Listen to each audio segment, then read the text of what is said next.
Hi everybody, and welcome back to another episode of the Mac This History podcast. We're very, very happy today to have with us Abdaljawad Omar, who's a Palestinian writer and a lecturer at Birzeit University in Ramallah in the occupied West Bank. We want to talk with him today about what's going on. In particular, since his work, both his policy and his scholarly work, he explores important questions of resistance, settler colonialism, and the revolutionary thought in Palestine. He does write regularly for various outlets, including the Electronic Intifada and Montwise, and he publishes in scholarly journals as well. So Aboud, welcome to the show, and we would love to hear more about your own kind of thinking. And since you're in Ramallah and you teach at Birzeit University, it'd be great just to hear about what's going on now around you, and if you could just kind of paint a picture for us about what's going on in these very dark times, really. Well, I mean, at the current moment, of course, a lot of Palestinians are celebrating the Eid or trying to celebrate the Eid after a month of Ramadan. But at the same time, it you know, uh, people have been through this 2 years or almost 2 years, trying to fathom and deconstruct what's happening on a daily basis in terms of what's going on in Gaza, but also the changing terrain within the West Bank itself, with also around 40,000 Palestinians being displaced in Jenin and Tulkarim and other places. There's a sense of paralysis, a sense of despondence, a sense of depression setting in. At the same time, a sense of fear of what the future really holds. And I think at these particular moments when people cannot really think of the intensity and the rolling military machine that Israel has rolled for the past year and a half, people tend to either exhibit forms of denial or disavowal of what's going on. So I would say that that's the effective picture of what I see people are going through. On the one hand, living within the domain of the genocide itself, within the domain of this terror regime that we live under, and at the same time trying to disavow its presence in whatever form of shape possible on a daily basis. And at the same time, of course, there are things that are happening in the West Bank every day, specifically in areas C, like in the Jordan Valley, where settlers are using violence more intensely than any period in the history of settler violence, or in terms of Israeli checkpoints popping up across the West Bank, or of course in terms of Israeli military operations deep within the northern of the West Bank, more specifically. So these are all happening, and at the same time, people are trying their best to live day by day. I mean, that's the picture in the West Bank at this moment. Yeah, I mean, and maybe I should speak about myself. I forgot about that. I'm, as you guys introduced me, I'm a writer. I work as an adjunct professor at Birzeit currently, teaching students currently 2 graduate courses in Birzeit. And my thinking has been shaped, to be honest. I'm part of this generation of Palestinians who grew within the Second Intifada, but also, immediately in its aftermath, because I was too young in the Second Intifada itself. In Palestine, it's called the post-Oslo generation. So, and we're stigmatized with being, not the most promising generation in the history of Palestinian generations. But I've grown, or I grew within the context of the entrenchment of the Palestinian Authority 2.0, with a lot of movements popping up, specifically in the wake of the Arab Spring, specifically youth movements and feminist movements and other forms of movements that attempted to basically, disrupt the political scene in Ramallah and other places within the West Bank, trying to exhibit some sort of, refusal of the politics of cooperation that the Palestinian Authority was going through. And within that domain, I mean, a lot of my political thinking and my intellectual also interest developed the history of resistance, its development, questions around its philosophical, ontological elements, or whether it's also about existential questions around cooperation or resistance. So these are the things that accompanied me and accompanied many others in my generation as we faced the entrenchment of this post Fayyad Palestinian Authority regime, and that shaped a lot of my thinking and continues to do so at this date. Yeah. Question I have for you is, Abdaljawad, is you were educated at, you did your MA, if I believe correctly, at Johns Hopkins, correct? And then you decided to go back to Palestine to teach at Birzeit, or at least to live in Palestine and teach at Birzeit. What is it like to be teaching at a place like Birzeit today? And I'm thinking, especially asking you from my location at Berkeley in the US, where there's, as you know, probably a campaign of terror that's being directed at students, especially Palestinian and those in solidarity with Palestine. Can you give us a sense of what it's like in a place where you have experienced and people have experienced these kinds of campaigns for decades, in a sense, for generations? What's your sense of teaching here, and then you decided to go back? A little bit more about that aspect. Well, I think when October 7th happened, I mean, the university went into this you know this crisis mode, Birzeit, I mean, and at that particular moment, everybody in the university was asking themselves the question that Palestinians tend to ask always, which is, what is to be done? No, I mean, there's this big event. What is the role of the university? What is the role of the students? What is the role of the community around the university? And of course, the answers were not really, coming across very, clearly. And I think one of the problems that we at Birzeit face is that in the face of a decision that was taken by the Palestinian resistance in Gaza to breach the walls and to conduct this military operation that we have seen unfold, a lot of people in the West Bank felt out of sync with that capacity, the capacity to resist, the capacity to do something about it. And I think when Birzeit asked that question, what is to be done, they found that the answer is there's nothing much to be done. And I think that tells us something about the reality of the past decade or so in the West Bank specifically, where every movement, every attempt to build any form of resistance, whether it's civic or otherwise, is exhausted before it can actually really develop. Currently in the West Bank, there's no real active movements, or if we want to say specifically middle class movement, or even movements associated with university students that historically played a big role in organizing Palestinian society, including from within Birzeit's own campus.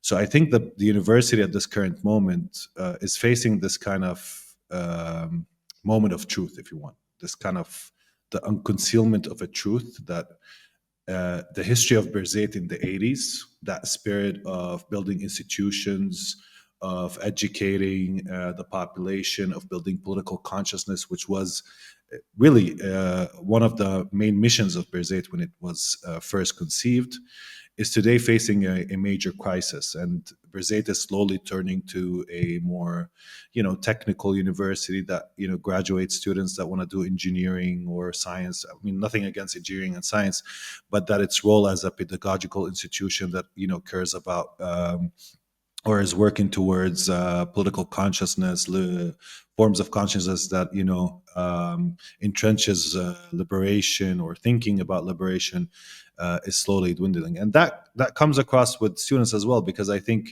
students who've suffered through 12 years of being educated in largely an education system at school level, which actually teaches them to not feel self-confidence, to not trust themselves.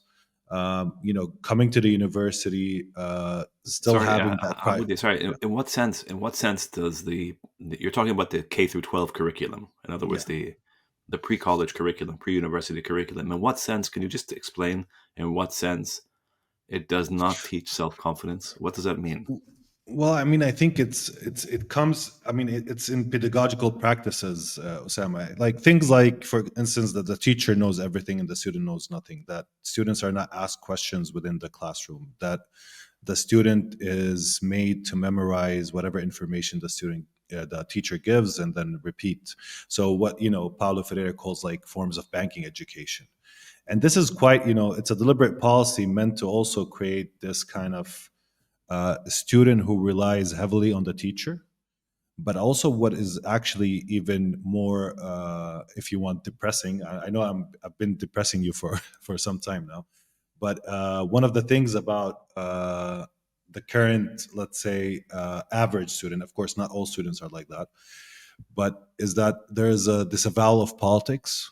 People don't want to think politically. They can't think about collective forms of organization or dreaming or liberation or anything like that, because thinking of these things is dangerous. It has an element to do with intergenerational trauma, and at the same time, it needs actually students to be confident enough that they're able to think through problems and come up with the right questions, and then come up with also their answers.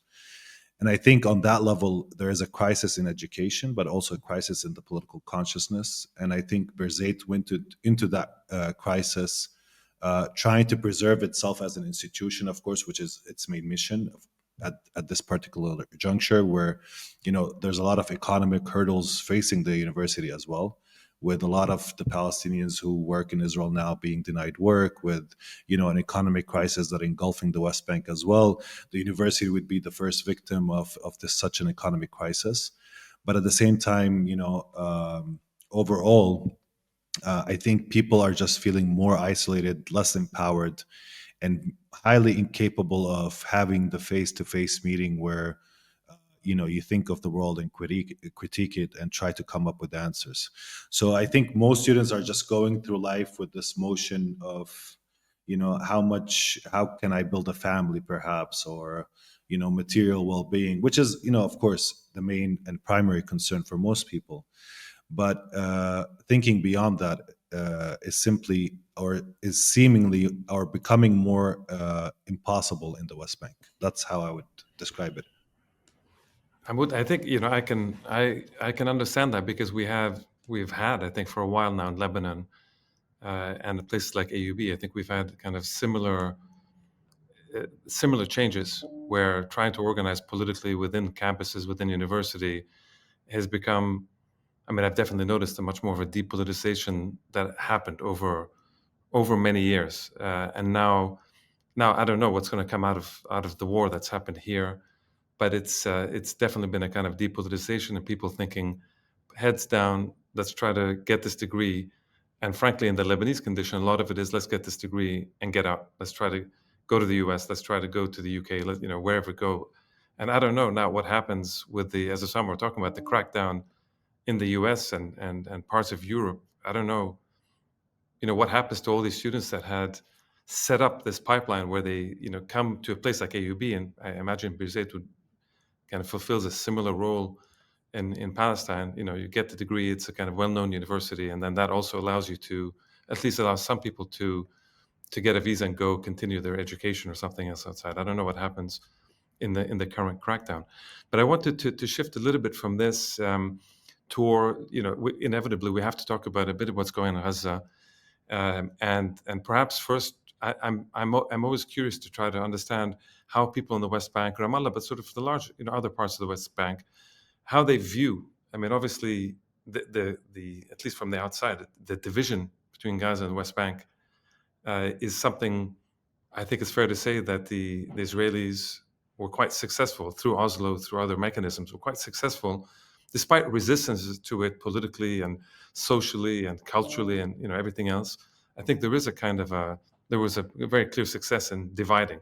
So when you're in Ramallah, and not necessarily you specifically, but sort of people in general, when you're looking at Gaza, it's the same thing as me in Lebanon, looking at it and saying, this is incredible, and it's this genocide that's unfolding. What is that relationship? Looking from West Bank to Gaza, and then I want to ask more about how you see because you've written a lot about the kind of the proposals going on now. So maybe just first your kind of initial reflections.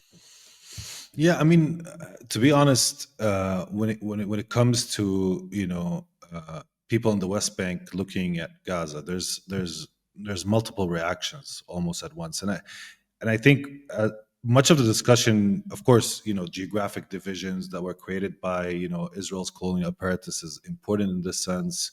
I've never been to Gaza, although Gaza is only an hour and a half away from where I live. This is important to remember that this is colonially manufactured division. No?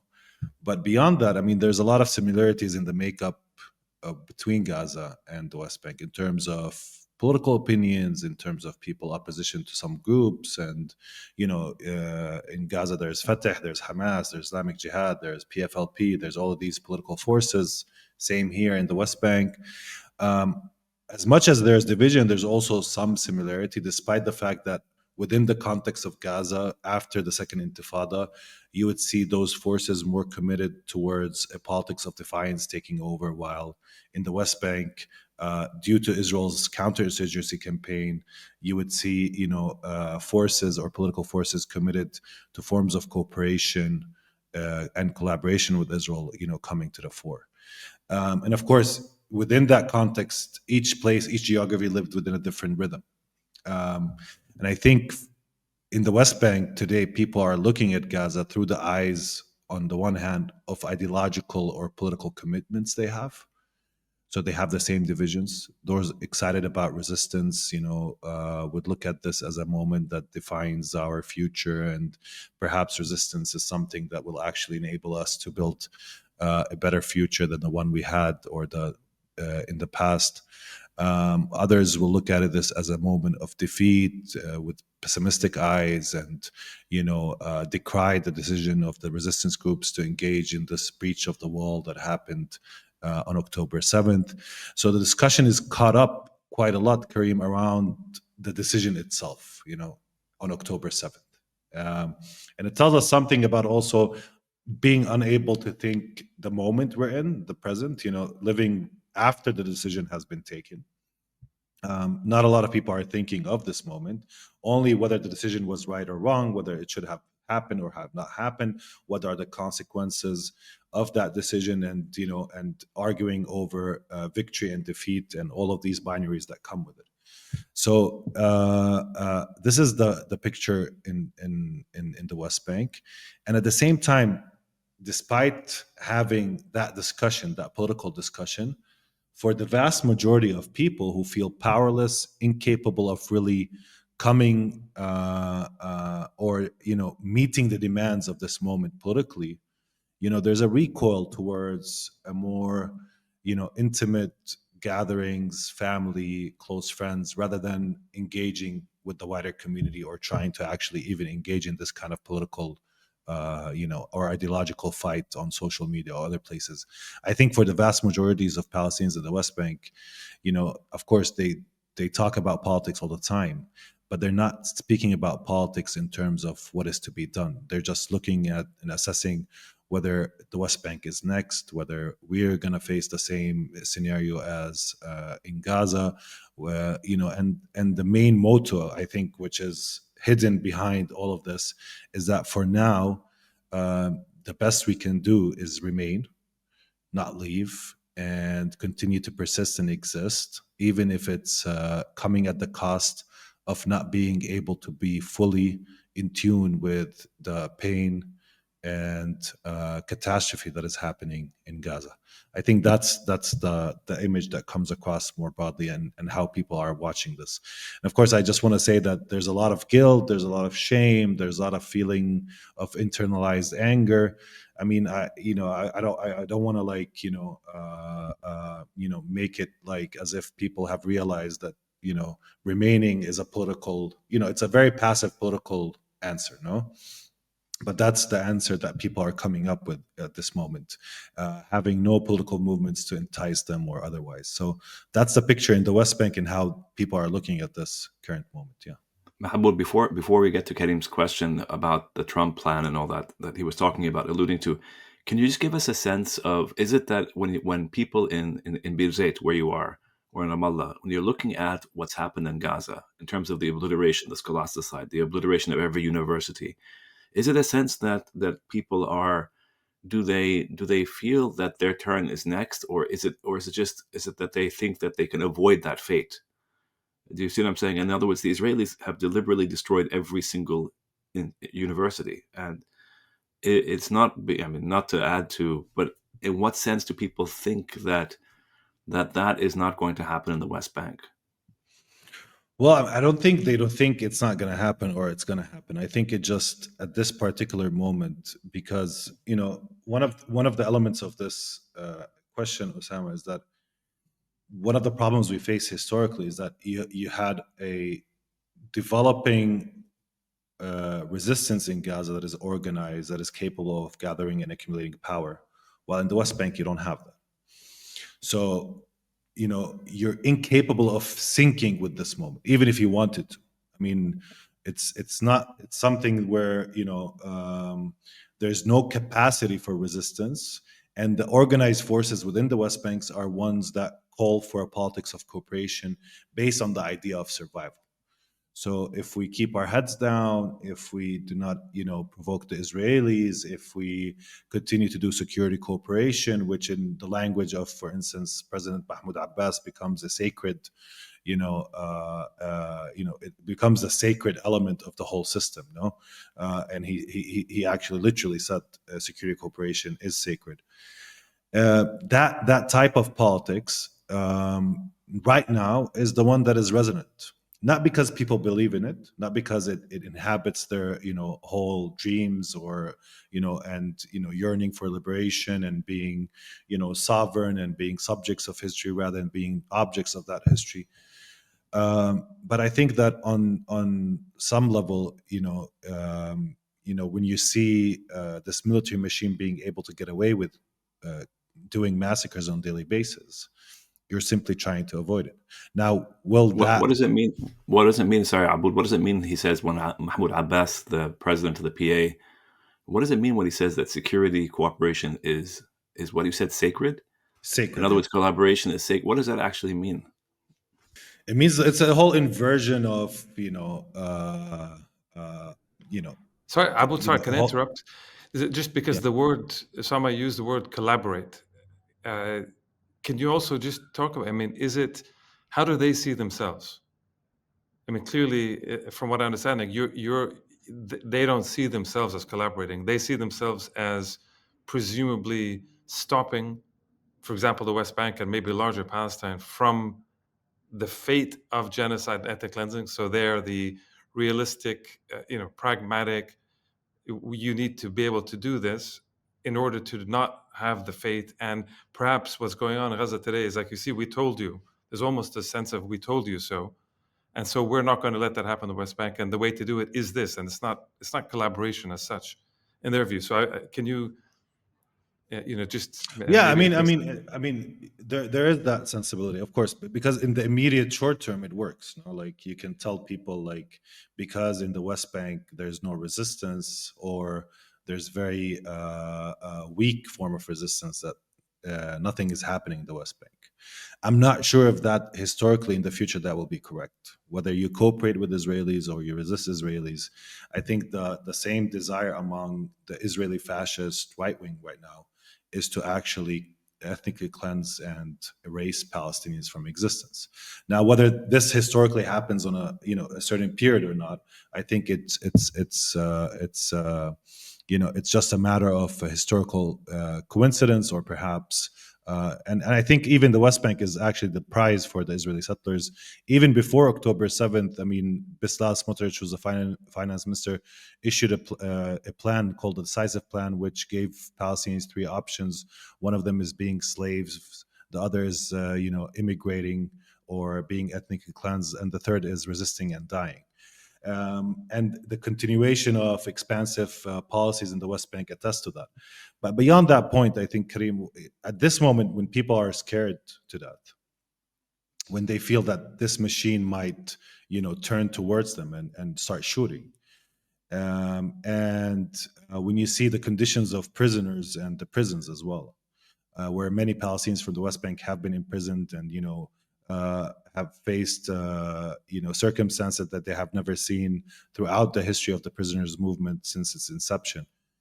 So when you see all of these factors coming together, people are trying to avoid it, specifically when they also feel that they don't have the capacity to actually engage in any meaningful act that would be effective or has the ability to disrupt the current moment in a meaningful way. And that comes across with also a system that, of course, an organized element among the Palestinians, which calls for cooperation, that sees it as sacred. And I don't think that they see themselves as collaborators in the outwards. I think part of the uniqueness, perhaps, of, I don't think it's necessarily unique, but there's a uniqueness to Palestinian collaboration with colonialism, is that it's done in the name of the nation. No, there are historical precedents of that, like the Vichy government, for instance, but it's done in name of nationalism. It's done in the name of Palestine. So there's this kind of tension between being a national movement and at the same time engaging in this form of collaboration and redefining enemy from friend. Israel is not an enemy anymore. It is an enemy kind of in that discourse, but it's an enemy we can't defeat. And because it's an enemy we can't defeat, we're going to use against the internal enemy, which is in this context, for instance, Hamas or somebody else that that we can't defeat or we can operate against. So there's this a lot of ideological maneuverings around how the system can maintain this sense of being still nationalist, still being a representative of the Palestinian people, but also signing away Palestinian rights and signing away or self-negating through time, as has been happening with the current comprador class that is actually leading the PA. But we should remember that for the elites, what I mean by the elites of the ruling classes are like the trinity of people who are the heads of security agencies, like the Palestinian Intelligence or Palestinian Preventive Security Force or National, and also a lot of the capitalists that are benefiting from extracting a lot of money and financial gain from the West Bank economy, and also some of the old guard of the Palestinian Liberation Organization. These three are the ones that are really holding the system together. They use Israel's power to entrench their own standing among the population. But there's also a clientist network, a bureaucracy, a lot of jobs, dependencies on the Palestinian Authority that explains why it's also hard, for instance, to create an organized, even opposition to the Palestinian Authority in any meaningful way.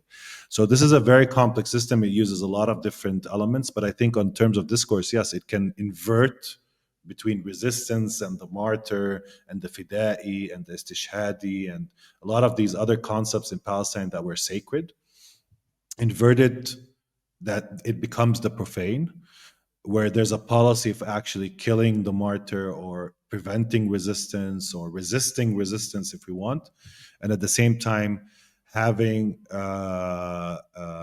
security cooperation become the sacred element of the system, the one that is being touted currently. Yeah.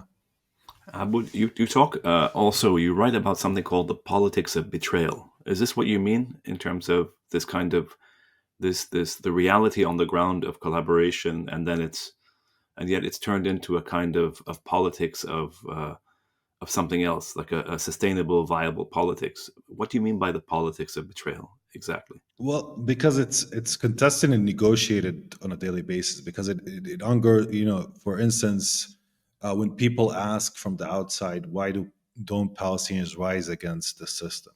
I mean, and then you have to explain, for instance, that a family could be divided into two brothers. One is in the Palestinian Authority Security Services, and one is in the resistance movement in Jenin, and that they cohabit the same space and the same family and the same lineage.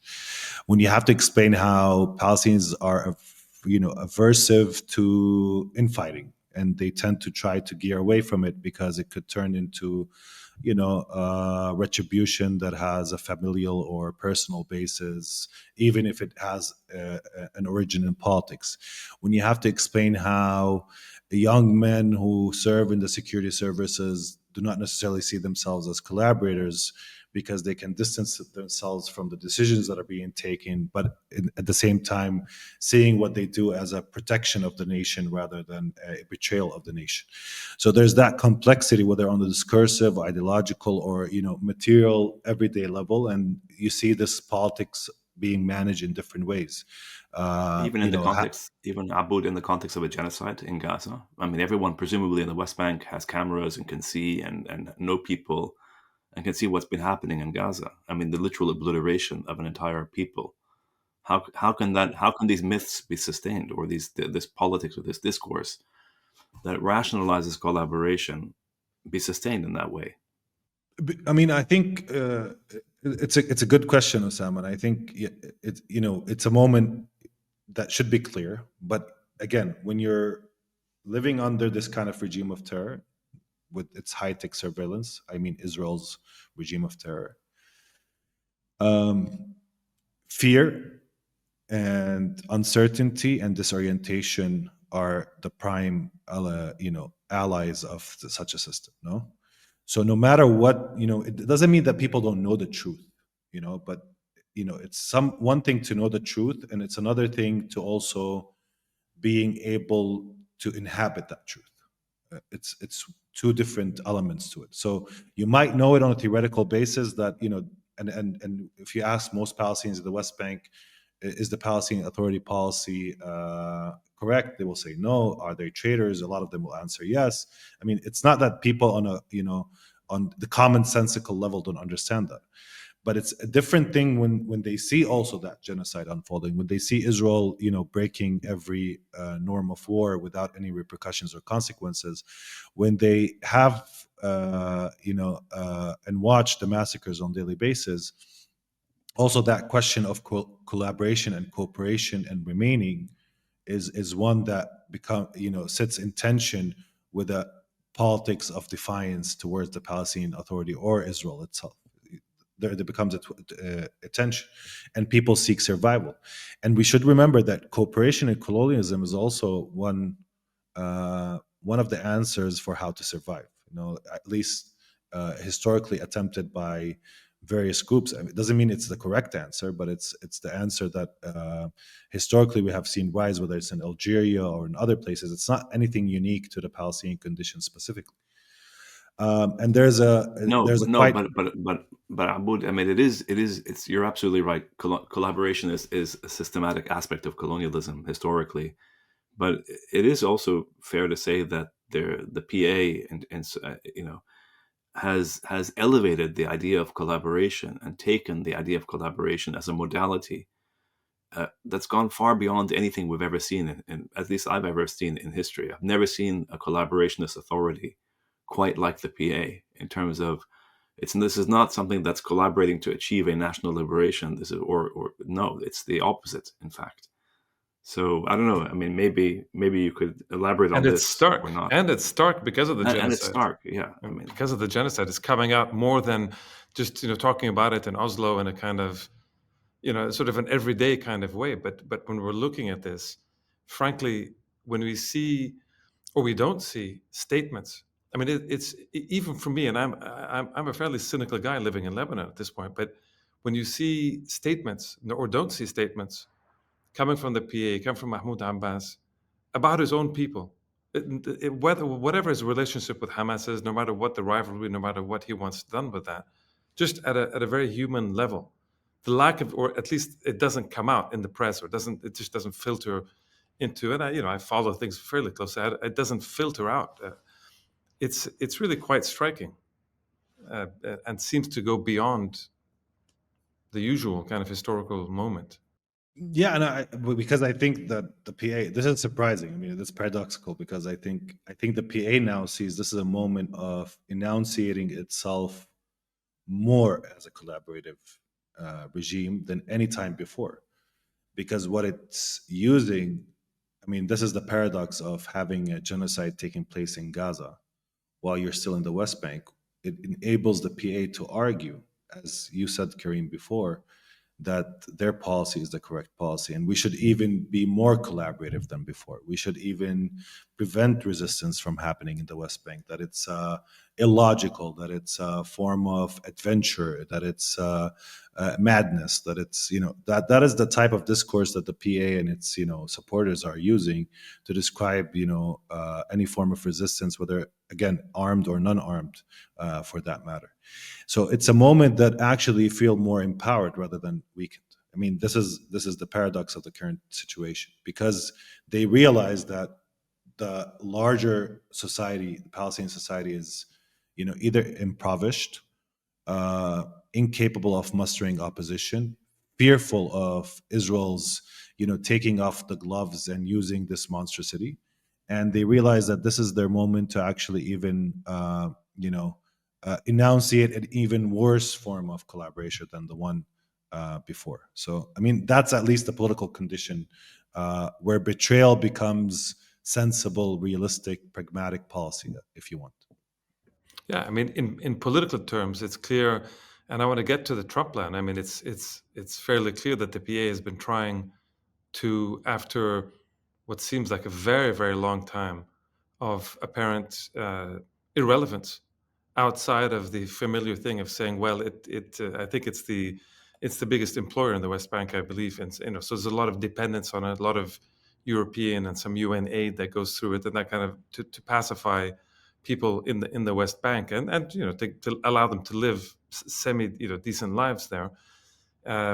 They had politically become irrelevant, and now there's a stake to be relevant again in whatever, supposedly, at least in some iteration of the post-Gaza, post-genocide, post-war Gaza situation. And so it's fighting, and it's trying to show that by collaborating or working and pacifying their own population now by force, there is that they have an important role to play, and that they should not be treated in the same way as all the other Palestinians and all the other Palestinian factions. So it's I'm wondering if you can. There's just one other point about this that I'd love for you to kind of get your thoughts on. You say in one of your pieces that we'll link your pieces in the description to the podcast. You say you're talking about the Palestinian Security Forces, the PSF, and you say that their main power does not lie, I'm quoting you now, does not lie in their operational capacity or the American training imparted in Jordan and Jericho. Their true power lies in the slow, methodical erosion of belief and trust in resistance, a process as deliberate as it is relentless.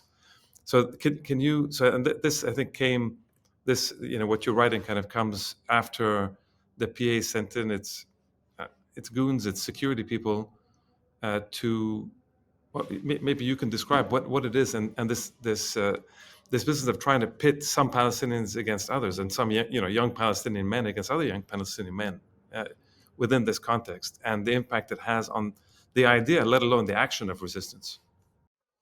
Well, I mean, I think it's one of the most used and common words in the past decade between PA officials is the word fitna. And fitna means, internal division or dissonance. It has an Islamic connotation historically. But the idea is that we should prevent fitna. And the system is able to, the Palestinian Authority is able to recruit young men to its security forces coming from the social base of Fatah, people who have not gone to universities, and then, instill in them this kind of relationship where they still have a Palestinian flag, still feel that they're part of a nation and they're doing security work, and at the same time give them social status within their society. But while doing that, it actually, what it does, its real power is it's the ability not operationally to arrest somebody or extract information, although that's part of the equation.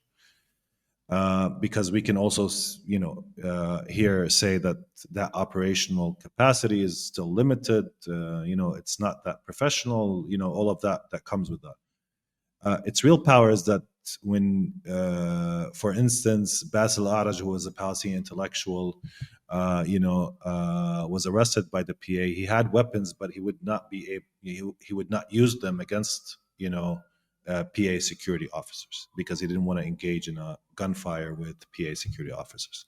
That happened also with the slightly with the Katiba in Jenin, where the Jenin brigades were trying their best to not also engage in fire with Palestinian security officers, trying to avoid the blood.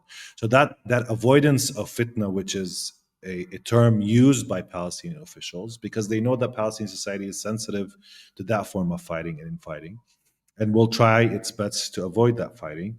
And at the same time, the ability to create the conditions for this kind of political fitna in of itself is, I think, one of the most powerful aspects of the PA regime currently. Not only its organized aspect, not only its ability to expend money, as you said, the bureaucracy, the aid that comes in, but that ability simply to put Palestinian bodies against Palestinian bodies, which is significant. So, and that scenario is recurrent. I mean, there's a lot of stories between resistance fighters who could have shot a Palestinian security officer, but decided to just hand themselves in. It doesn't always happen that way, but in many of the cases, that's what really happens. So, Abud, can you tell us a little bit more, given this sort of bleak scenario that you're describing for the West Bank, of a collaborationist authority that is energized in an ironic and paradoxical and tragic way by the genocide in Gaza? Can you tell us a little bit more about your sense of the Trump plan unfolding that I think you've written about as well, the Trump plan unfolding in Gaza, in the guise of humanitarian sort of relief for Palestinians, but really the ongoing and the continuation and the culmination of genocide. Can you tell us a little bit more about that? Historical sense, for anybody really closely watching what's going on in Palestine for the past, again, decade or so, you can see the rise of right-wing, fascist, messianic elements within the Israeli government, which are pushing for the complete eradication physically of Palestinians from the land of Palestine. So it's not only about politically whether a Palestinian state occurs or not. So there's this kind of physical desire to end Palestinian presence and therefore to end the contestation on the land. And this is their agenda. They've been pursuing it through settlement expansion, through organizing of militias, through penetrating the Israeli state itself. Of course, there's a level of mutual dependency between the state and these movements. And of course, they're taking over the state and now organizing also an internal coup within Israel that has something to do with the judicial elements in Israel, giving Netanyahu more power and leeway, organizing their alliance systems with all these right-wing movements in the world, etc. And I think Trump here is very useful because he's the type of person that can set up an agenda politically for the future. And what the Israeli right wing gets with Trump is somebody who's obscene enough, capable of speaking what shouldn't be spoken. And in this context, his plan for the ethnic cleansing of Gaza and the ethnic cleansing of Palestine becomes more legible and intelligible, at least as a political agenda moving forward. And I think that element, Osama and Karim, is also part of why the Palestinian resistance in Gaza actually did or breached the wall on October 7th. Because seeing historical forces, the rise of right wing, whether in the West or in Israel, looking at the normalization between the Arabs and Israel that was occurring and unfolding, and as well seeing also the erosion of Palestine within Palestine itself, among Palestinians themselves. I think that the resistance, attempted this kind of maneuver before these forces have complete hold over power. Now, whether it works or not, this is something else, and it's a different discussion. But I think that's the agenda of Israel before October 7th. It remains the agenda now. A decisive end of the Palestinian question means a decisive end of Palestinians on the land of Palestine. And that's the agenda that they're pursuing. And of course, it's an agenda that is not really compatible with the more Zionist pragmatic side that knew when to turn military advantage into a political let's say agreement or some sort of resolution. And that's what we're seeing now. I mean, we're seeing a moment where Israel has relatively dealt blows against many of its enemies. In Gaza, it has destroyed Gaza. With Lebanon, Hezbollah has been weakened. In Syria, there's uncertainty and chaos, and the future looks, can go any way, whether it's more hopeful or dystopic.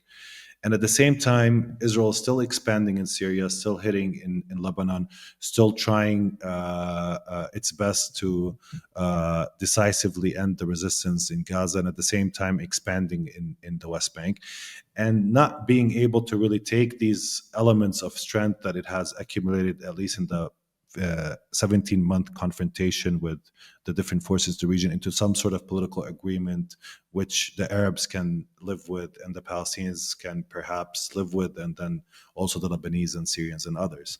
And that kind of hubris, that kind of like extreme of the desire to end the question over Palestine, still what motivates a lot of the policy. Of course, a lot of people will speak about Netanyahu's aims and interest and political survival, and of course that's part of the equation.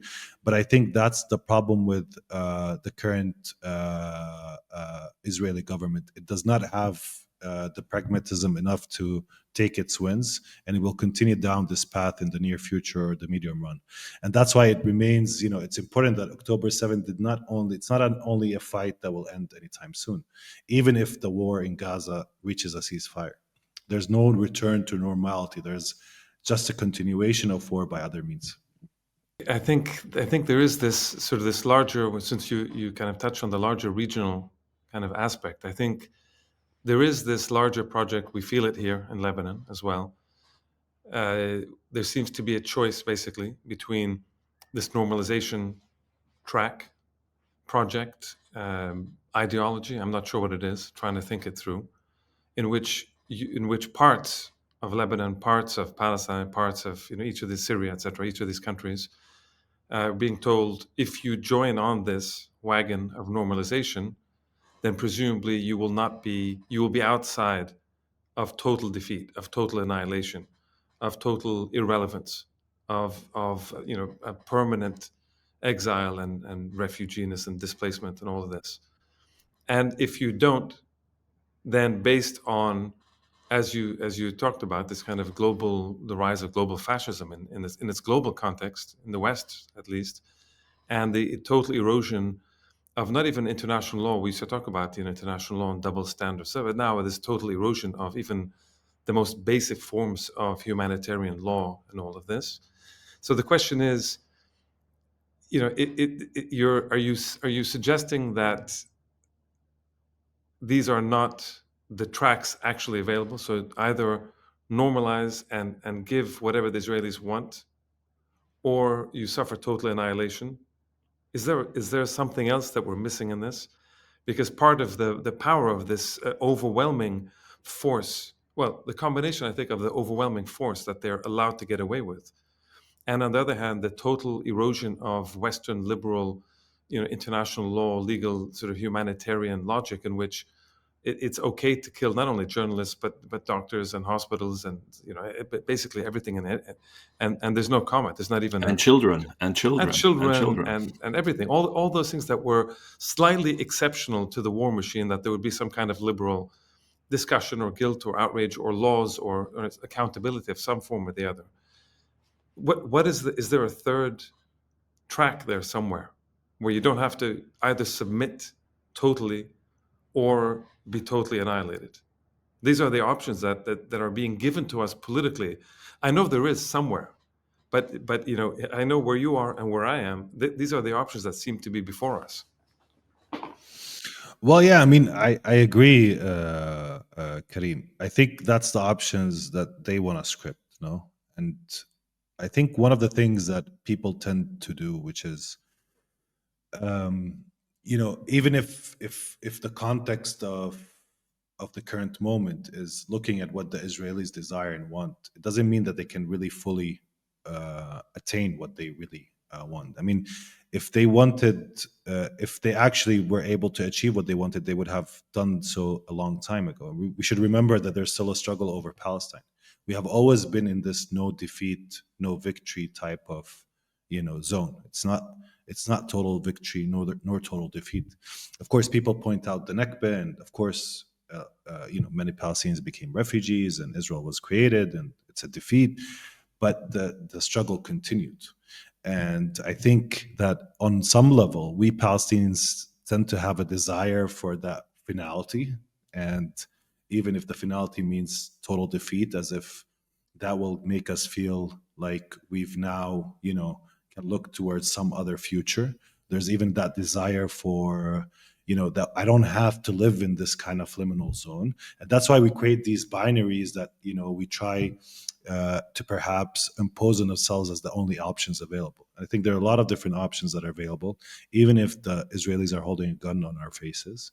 And of course, I don't think that even normalization is always temporary with the Zionist regime. Even if Palestine disappears and the Palestinians disappears, they will expand to Syria, they will expand to Lebanon, they will expand. If they have the demographics, if they have enough settlers, if they have the project, and they will totally expand. agree. I totally So agree. I think that's what a lot of people in the region don't realize. It's not it's not only a question of Wait, Palestine. can you restate the thing that you totally agree with Karim, with Aboud, in terms of, you mean the hubristic nature, or do you mean the The expansionist nature? expansionist, also the expansionist. I mean, the idea, and I have these discussions here. I mean, the idea that if you normalize, or if you go through a process of normalization, you will come to something. In other words, the I don't know, the pragmatic, realistic, so-called realistic solution. We can't fight.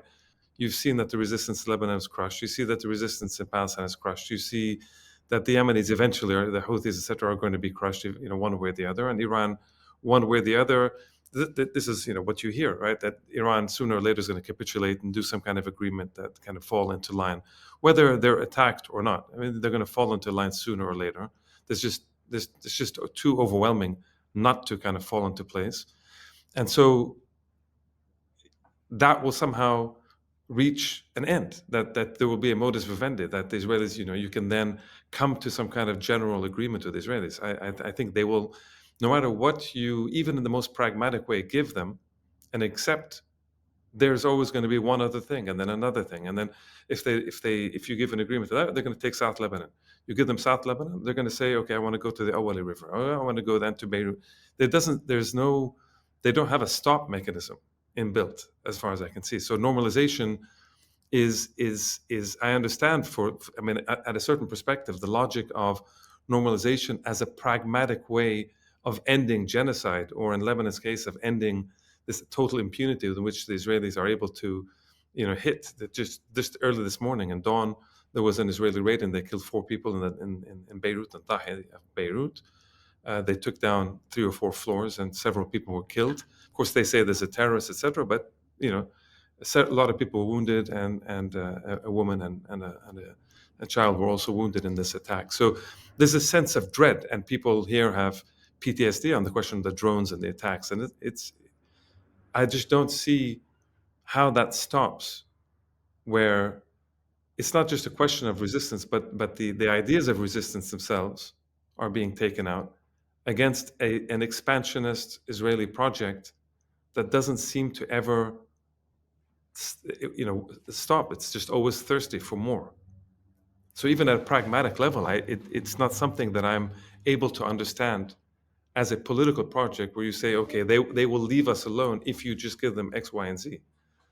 I don't know, Abu, do you agree with that, or? No, I totally agree. I mean, there has been, Zionists who look at territorial compromise and are happy to stay within this mini state called Tel Aviv. No, I would, I don't want to overgeneralize, but I think eventually within Zionism, the forces that actually really prevail, become the spearhead of movements that are ideologically organized, are the ones that are calling for movement and expansion.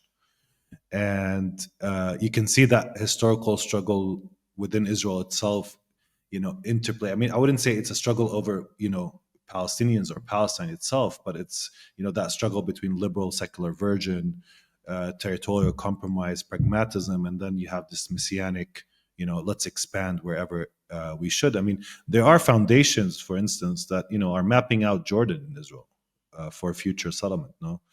I mean, it's not like Syria, the same thing. Lebanon, I mean, you saw the guy that went to do archaeological digging in the midst of the war. That desire for expansion exists, and if the opportunity arises and the demographics are in place, they would be more than happy to expand into bordering countries, no matter which country or on what basis they will do so. So I think that normalization, as you said, is not really or peace agreements are not really a safeguard against that form of expansion. The only really safeguard is to back the Palestinian struggle and back the Palestinian people and their maintenance on their land, and of an active politics of defiance that is capable to disrupt the colonial regime and at least deform it. Thank you, Aboud. I think that's Karim. I think that's a good place to wrap with that statement and with a sense of realism, but also aspiration of a future that is somehow beyond this truly horrific moment that all of us are living through and witnessing. Yes, I think it is a good point. I think it's important for all of us. I mean, we have these discussions, and we are in a fundamentally depressing moment across the board, whether Osama in your campuses in the U.S. or in the West Bank, or certainly in Gaza and in Lebanon today and Syria. It's a fundamentally depressing situation. So trying to think through, I think, is an important exercise in something, at least to try to arrive and contextualize and try to see, like, moving forward. I mean, I think Aboud, you talk about the fragility of the Israeli colony, and I think I agree with that the normalization project is not an end of itself. It's not the solution. It's not going to be where all this ends. It's not going to end just at a normalization. I think I agree with that. And I do think I also agree with you when you talk about the fragility of the colony. I do think, from the way I see it, that the Israelis have never been as exposed and as insecure, in a sense, and as dependent, so palpably dependent on the United States in forms that I don't think they've ever been, for everything, for every little kind of aspect of their project, whether expansionist or not.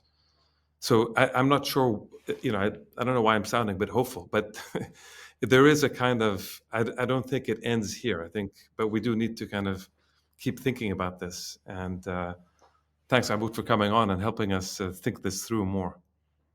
Thanks, Aboud. Thank you guys for having me. It's my pleasure. Okay, guys. Well, Sari, welcome.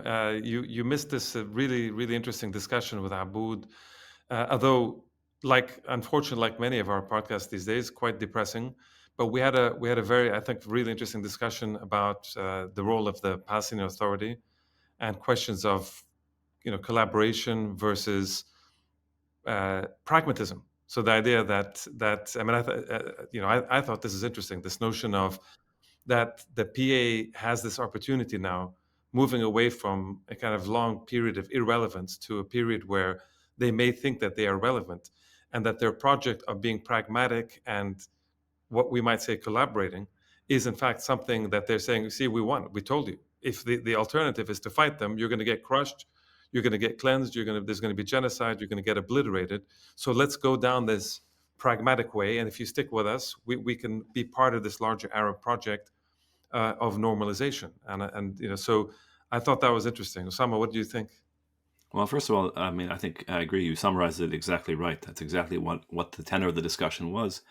I would say it's more an elaboration of the politics of collaboration, or the politics of betrayal, as he put it, as Aboud put it, and the idea that people are arguing that collaboration with the Israelis and the Americans is the way forward, is the realistic way forward to avoid obliteration. But that's completely divorced from the reality of what the Israeli project is, as it manifests on the ground, both in terms of Gaza, the obliteration of Gaza, but also the ethnic cleansing of the West Bank, also the ethnic cleansing of Jerusalem, also what's going to happen inside 48.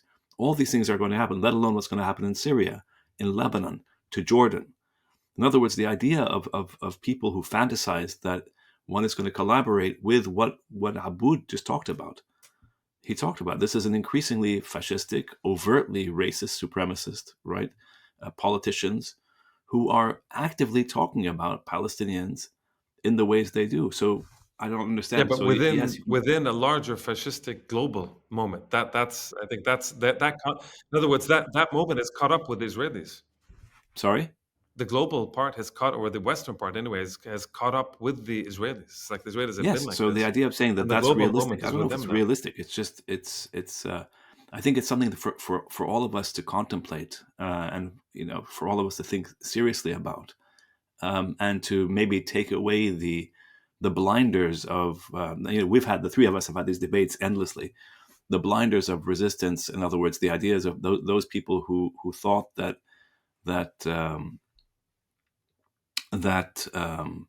the Israeli American will to domination was not as strong as it is. I think we're in a different moment now. I mean, obviously, I'm sorry to have missed the conversation. I just got off a plane, as you know. But my sense is, yes, the Israeli-American will to domination is absolute and uncompromising. But I also think I also think it's running, for all of its incredible capacity for destruction and destructiveness. I also think it's running on empty in many, many, many other registers too. Israel has I'm not sure what always you mean by that, depended. Teddy. Well, it has. Think about it in this way: the Israelis have always depended literally for their survival on Western largesse, which in turn depends on a narrative of legitimacy that's maintained the Israeli state for 75, 76 years. They've exhausted that narrative of legitimacy. They've used up No, no, their no, bank, no. their I capital of disagree. legitimacy. Oh, I okay. disagree with you. I don't think they've. I think they've exhausted. I think I agree with you in this way. And Karim, I don't know what your thoughts are from Beirut. I think they've exhausted their narrative of liberal legitimacy. I think that's what's exhausted. Now they're turning to a fascist narrative of legitimacy, a conservative, a right wing, a completely a post human rights world kind of narrative of power and strength and all that stuff. That's what they're turning to. In other words, a narrative that abandons the fictions of the liberal order. Don't you think that's what it is, as opposed to saying Yeah, they're running on empty? yes, but the fictions That's of a the different liberal kind of. order, That's a different. yeah, but the fictions of the liberal order are what sustained them for all these years. Okay, so That's now they're going to exactly be it. So sustained, now, but like, who their needs argument. them? No, but I their mean, argument, their argument is that they can now go into a different kind of narrative, one that abandons the pieties of the liberal order and says straight up, it's a supremacist, hubristic order. That's it. yes, Tough luck. that's true. But the thing is, if you want to be a tough guy in the tough guy world of the jungle, basically, which is what we're talking about here, you have to be able to carry your own gun. They can't.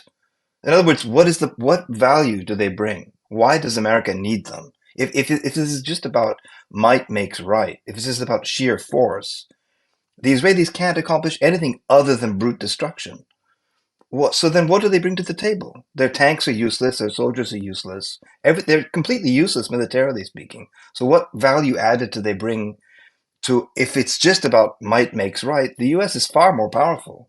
As we saw last year when Iran was retaliating against the Israelis, they had to run screaming to the West for protection. So what good do they do? We shouldn't overlook the significance of the Western liberal narrative of legitimacy that sustained them for decades upon decades upon decades. What we're saying now is the West itself has somehow turned towards despotism and fascism and so forth. I don't know. That's something that, I mean, we see, for example, what's going on in our campuses in the U.S. If that's what despotism looks like, it can be maintained only by the force of the state. It has no popular legitimacy, in other words. It's something that takes bayonets and rifles to accomplish, and tear gas and bullets and arrests and the police and ICE and all this stuff. That's not a very strong. But It's that's the certainly not a definition very of despotism. sustainable thing. That is a definition of despotism. Is that you Yes, don't but need popular. that's not a very that's not. And we know from Gramsci and others, like that's not a very stable basis for power.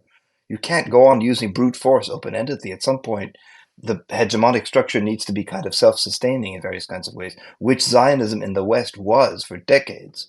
Now they're trying to recapture by brute force what they lost through the narrative, through the capital of legitimacy that they built up for years and years and years and years, the legacy of the Holocaust and so on, that they've abused for all these years. That's gone. They've used that up. It's all that they've spent that capital. It's all gone. And now their support in the West is maintained literally at the point of the bullet and the gun. Is that sustainable? Personally, I don't think so. Because again, you have to ask, well, what's in this for the West? What does the West derive from this relationship? I don't see any benefit. Kenny, what do you think? Jump Kenny, in what do here. you think? Yeah, well, I mean, I think that there is. I think no, Sarah, I think you're right about this, but I think in their minds, in their own minds, the ethnic cleansing of Gaza to start with, if they do that, then they'll say, yeah, well, brute force is enough in this phase. I think they are in that all-out brute force, get everybody, ethnically cleanse everybody from Gaza, at least from Gaza, and it'll show that brute force, at that stage, before the normalization project kind of clicks in and becomes institutionalized. So now you're in I've been thinking a lot about the question of normalization, since obviously in Lebanon we're also thinking about this, or there are those that are thinking about it. And the question is it a how do you go from the idea or the fight or the struggle or the rejection of normalization as an idea into the institution and the fabric and the bureaucratization of normalization? These guys want to finish the ethnic cleansing before you get to the actual deal. And then there are institutions that are created and mechanisms. And once you create mechanisms, everything becomes much more difficult to do. And I think so. I think it's. I do think that the liberal part has disappeared, both from the solidarity movement, which is clear, and the disappearance or their destruction of the international liberal order has now gone. They don't have any defense. I just hope that we survive, and that people survive to be able to get past this stage and fight on in a different kind of way. I think these are things that we're thinking about a lot here. It's Sadie, you weren't there, but this was a part of the discussion was, is the normalization project the only game in town as an alternative to total annihilation and brute force? So if you can no longer cling on to international law or moral legitimacy or anything like this, are these the only two options? And if not, what else is there? What's that third? It's you need to survive. You need to at least survive to wait for that next path to open up. I don't know. Collaboration is another form of destruction. I don't know. That's not really an alternative. But people on the normalization. But people on the normalization thing are mostly, I would say mostly, don't see themselves in the negative sense of normalization. They don't see themselves as we're collaborating. They're seeing themselves as we want to survive. We have nothing to do anymore. We want to quote live. We want to live. We want to live. But also, we don't want to be part of a doomed project where there's no prospect. We want to be able to kind of get on with it, and we accept that the instrument of domination and power is somewhere else. And we don't want to be opposed to that forever. It's from their minds. We see in Lebanon today, if nowhere else, in Lebanon today, or Syria for that matter, let alone Palestine, we see what normalization with the Israeli state looks like. It means they bomb when they want, they kill when they want, they act as they want, they do as they want, and your choice is to say, sir, yes, sir, or shut up, or be killed. That's not an alternative. It's just not an alternative. I mean, I think we have to. If we get to a position where the Israelis are able to accomplish the ethnic cleansing of Gaza, and then the Arab governments line up in capitulation, and then everything is doomed, I don't know. I mean, I don't know what that world looks like. If that's where we end up, I'll have to reassess my position. But in the meantime, personally, I'm sorry to miss this conversation, obviously, but personally, I would say you can't collaborate with an absolutist regime whose principal demand is your destruction and your annihilation. I mean, that's what the Israelis ultimately want. They'll let you exist as long as you die, basically. Effectively, that's what they're asking. Look what they're doing in Lebanon now. There isn't even any fighting. They bombed Beirut yesterday or today, whenever it was. Today, and there wasn't even they didn't even. Yeah, but yesterday they had some sort of pretext. Today they didn't even have a pretext. And they killed 3 people in Beirut. Oh, there was a pretext. Woman. They always but they didn't. Like the whole thing, but there was a rocket or this bullshit. They didn't. They had nothing. They had nothing to go on. This is what it means. Well, look at Syria. To normalize with this state, this is what it means. You're living under their regime of terror. That's to me you're is saying, not Seti, what you're saying, Seti, is a regime of terror that is actually utterly dependent in a way, and Kenny, you were saying this too, that it's utterly dependent on the United States utterly, itself. completely, utterly, totally. Like, that's my point. The discourse of being a tough guy in a tough world, all this stuff that the Israelis like to talk about, as though they're so tough. They're utterly, utterly, utterly dependent on the West, on the US specifically. If you look at what's happening in the US right now, I could tell you, leave aside what's going on in the Middle East. In the US itself, the picture doesn't look very good from an American standpoint. I mean, America is in the process of imploding in various kinds of ways. Look at what's happening in our great universities. Look at Harvard and Columbia and these places. These places they're circling the sinkhole. I mean, it's incredible what's happening in the U.S. You know, the economy is being Why are you smashed. assuming? Sorry, but why? I mean, I think this is a different conversation. But why do we assume that that's just not the new normal, the new reality of how America is going to be? Why? I mean, are you assuming that it's somehow going to self-correct into the days in which universities were bastions of free expression and things like this, or are those days That's a over? different. I think that's a different discussion, Kenny. I That think it's a that really that yeah, that excellent is question. that It's is a an different excellent conversation. question. But like in a nutshell, I would just in response to this question, what I'd say is Israel depends on the U.S. The U.S. is not in a position right now, the same position it was in the 60s, 70s, 80s, 90s, to dictate to the world what it wants to accomplish. It's $36 trillion in debt. I mean, after Yeah, but all, of course, mostly to the rest of the world. as Karim said, the It's not. Israelis are banking on the fact that they're going to get away with the ethnic cleansing of Gaza, having oblitterated Gaza. I don't think so. I think what's going to And happen. then they're going to, let's see. I mean, it's Everything is, appalling.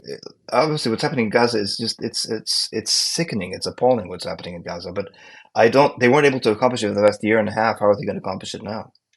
They're just going to go on killing and killing and killing and killing. That's what they're doing. starving people to death is what they're doing. Yeah, it's That's what they're doing sickening. right now.